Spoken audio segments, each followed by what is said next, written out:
Ganda ng mga nasa likod natin. And napansin ko, mukha siyang solid, pero parang ang gaan niya. Yes. So ano ibig sabihin ng ganito? Yung material natin dito, we called it EU, pero polyurethane po siya, which is from Taiwan din. They're paintable using latex paint. So maganda doon is yung prefer ng color, ma-apply niya sa kanya. Pero syempre, better kung compressor siya, not for brush.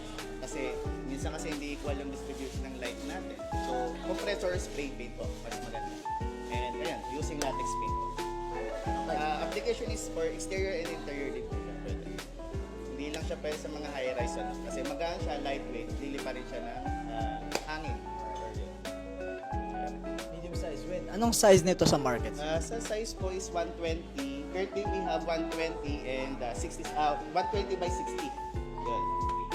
And for preferred size, maybe we can talk about yung sa customized ng size nyo. May prefer kayong size. Is this only for partition, sir, or pwede siyang i-clad sa wall para sa design? Pwede po. May mga claddings tayo na 2 sides and single face or double-sided we have. So, yun. Meron tayo available for divider and for wall clad. Join our Kabahay Community Facebook group to learn more.